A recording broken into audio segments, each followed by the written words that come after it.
الحمد لله رب العالمين والصلاة والسلام على سيد الأنبياء والمرسلين أما بعد فأعوذ بالله من الشيطان الرجيم بسم الله الرحمن الرحيم وأما بنعمة ربك فحدث آمنت بالله صدق الله العظيم إن الله وملائكته يصلون على النبي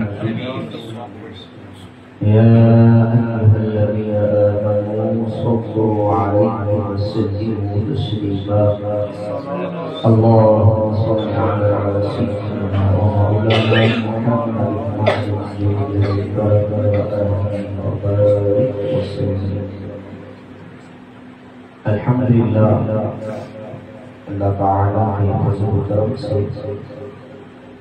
آج ہم میلاد مصطفیٰ کی مبارک محفل میں شریک ہیں. اللہ تعالیٰ ہم سب کی حاضری کو اپنی بارگاہ میں قبول و منظور فرمائے.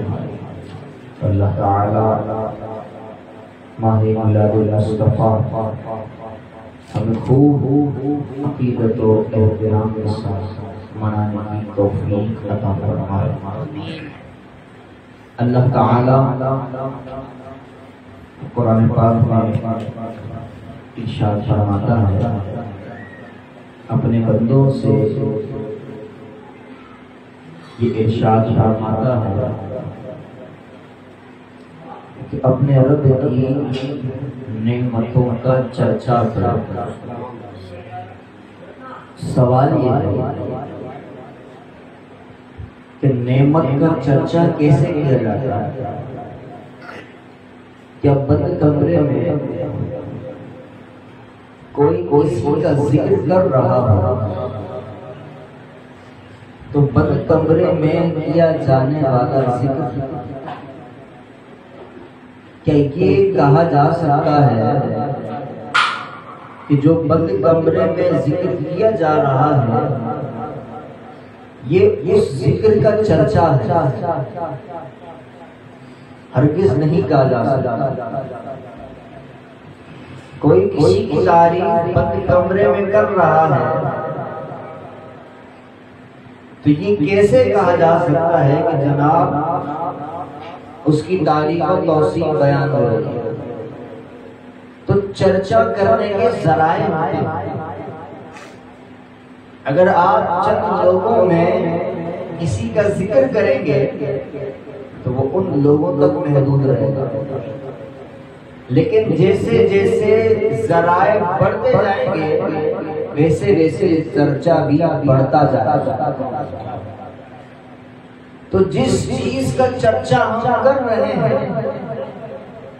وہ چیز اگر عظیم و شان ہوتی ہے، بڑے مرتبے والی ہوتی ہے،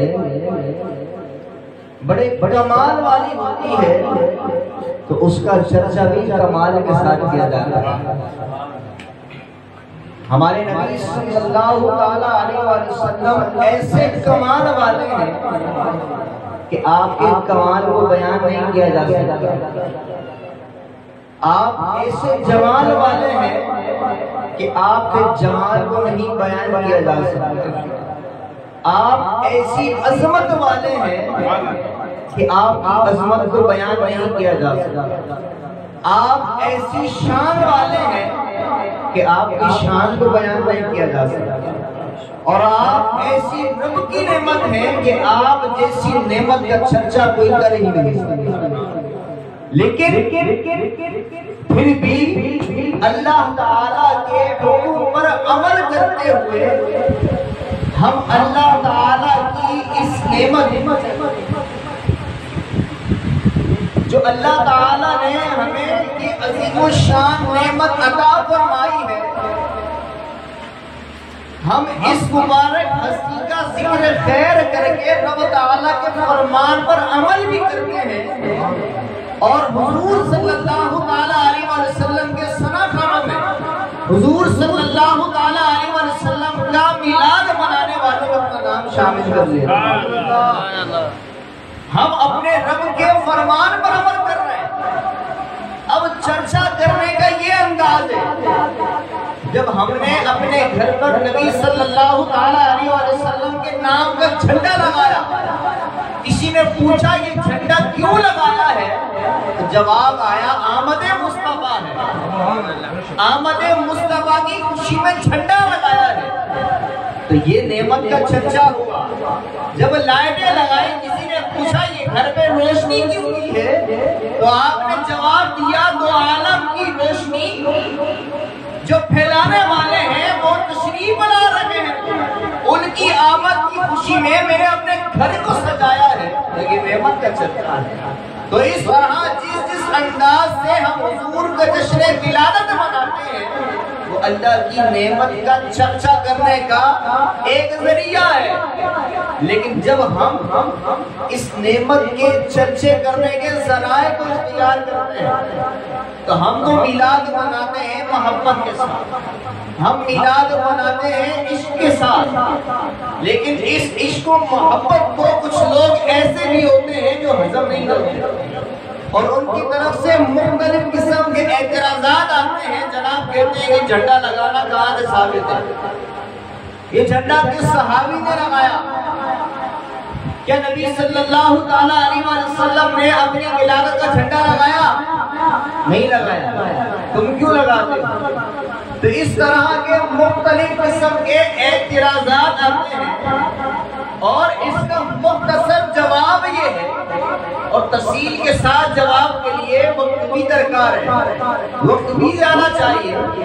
لیکن مختصراً اتنی بات پیش خدمت ہے کہ جب میرے آقا صلی اللہ علیہ وسلم کی ولادت ہونے والی ہے, بی بی آمنہ رضی اللہ تعالی عنہا ملاحظہ فرماتی ہے کہ ایسے ہی میرے چاند کی ولادت نہیں ہوتی. بہت سارے عجائبات, بہت سارے کمالات بی بی آمنہ رضی اللہ تعالی عنہ کو دکھائے جاتے ہیں. ایسے ہی پیارے محبوب دنیا میں تشریف نہیں لاتے. رب تعالیٰ بڑی ہی شان و عظمت کے ساتھ اپنے محبوب کو اس دنیا میں جلوہ گر فرماتا ہے. ان کمالات میں سے, ان عجائبات میں سے ایک کمال یہ ہے کہ پیارے محبوب صلی اللہ علیہ وسلم کی آمد سے قبل پیارے محبوب کی آمد کا استقبال اس طرح کیا جاتا ہے کہ بی بی آمنہ فرماتی ہے کہ میں ملاحظہ کرتی ہوں کہ حضرت جبریل علیہ السلام تشریف لاتے ہیں, اور ایک جھنڈا مشرق میں گاڑتے ہیں, ایک جھنڈا مغرب میں گاڑتے ہیں, اور تیسرا جھنڈا خانہ کعبہ کی چھت پر گاڑتے ہیں. میرے بیٹے کی ولادت ہو جاتی ہے. نعرے تکبیر, نعرے رسالت,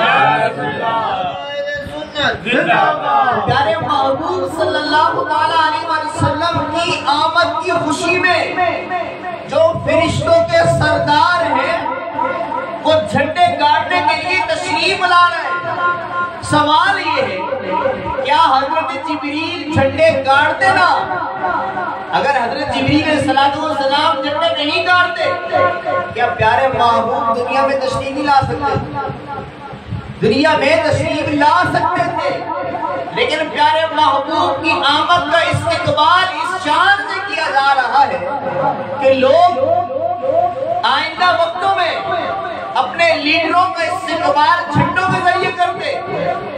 تو جو سب سے بڑے لیڈر ہیں, جو سب سے بڑے عظمت و شان والے ہیں, تو ان کی آمد کا استقبال جھنڈوں کے ساتھ کیوں نہ کیا؟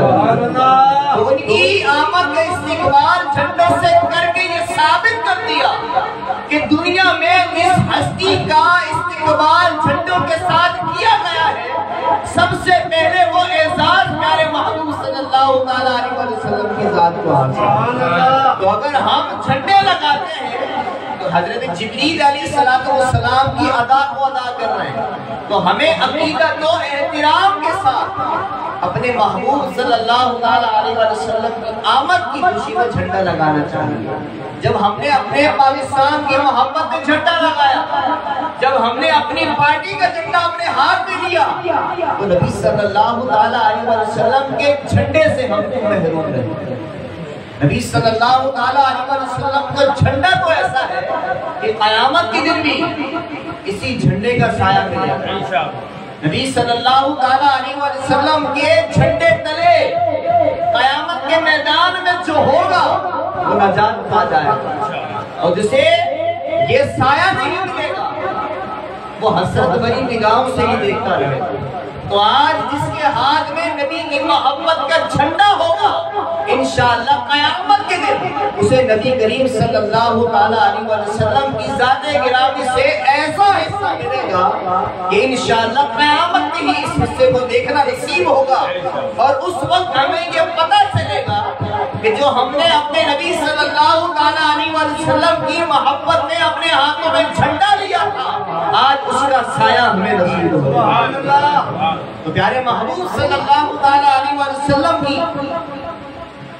آمد کا ہمیں جتنا چرچا کرنا چاہیے ہم اس کا حق ادا نہیں کر سکتے، ہم اس کا حق ادا کرنے کی کوشش کرتے ہیں۔ اسی طرح جب ہم پیارے محبوب صلی اللہ علیہ وسلم کی آمد کی خوشیاں منا رہے ہوتے ہیں تو لوگ مختلف ہیلے بہانوں کے ذریعے یہ بھی ایک اعتراض کرتے ہیں، ہمیں روکنے کی کوشش کرتے ہیں کہ جناب یہ دن تو نبی صلی اللہ علیہ وسلم کی وفات کا دن ہے، یہ 12 وفات ہے، خوشی نہیں منانی چاہیے۔ اس کے بہت سے جوابات دی جا سکتے ہیں، لیکن پیار اور محبت والا ایک جواب یہ ہے کہ ہم جس امام کو ماننے والے ہیں، ہم جسے امام اہل سنت کہتے ہیں، ہم جسے امام عشق و محبت کہتے ہیں، ہم جسے اعلیٰ حضرت کہتے ہیں، ہم جسے سنیوں کا پیشوا کہتے ہیں، انہوں نے ہمیں یہی سکھایا کہ نبی کبھی مردہ نہیں ہے، نبی کو مردہ نہ کہو۔ جب مردہ نہیں کہہ سکتے تو اس نبی صلی اللہ علیہ وسلم کی آمد کی خوشیاں بھی منائی جائیں گی، اور ہماری زبان سے یہ جملہ نکل ہی نہیں سکتا نبی مر گئے، ہمارے نبی زندہ ہے اور ہم قیامت تک اپنے نبی کا ملاد بناتے ہیں۔ ہمارے نبی زندہ ہے اور ہر نبی کو اللہ تعالیٰ نے یہ اعزاز دیا ہے کہ نبی صلی اللہ علیہ وسلم کی ذات بھی اور تمام انبیاء کرام علیہ السلام زندہ ہیں۔ انبیاء کرام کو مردہ نہیں کہہ سکتے۔ ایک شہید کو اللہ تعالیٰ نے یہ مقام دیا کہ اس کے بارے میں فرمایا کہ اسے مردہ گمان بھی نہ کرو۔ تو اپنے نبی کو کیسی شان عطا فرمائی ہوگی، اپنے نبی کو جیسی زندگی عطا فرمائی ہے اس کا تو بیان بھی نہیں کیا جا سکتا۔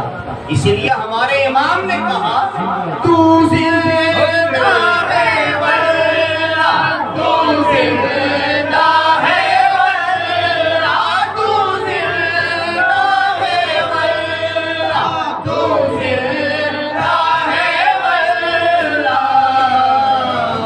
میرے چشم عالم سے چھپ جانے والے، میرے چشم عالم سے چھپ جانے والے۔ اور فرماتے ہیں کہ تم یہ کہتے ہو ہمارے نبی معاذ اللہ مر گئے، ان کے جشن نہ مناؤ، غم مناؤ۔ والا حضرت ان کو سمجھا ہے، تم کہتے ہو نبی کا جشن نہ مناؤ، نبی کا ذکر کرنا چھوڑ دو، نبی کا چرچا کرنا چھوڑ دو، تو آپ کہتے ہیں رہے گا یوں ہی ان کا چرچا، رہے گا یوں ہی ان کا چرچا،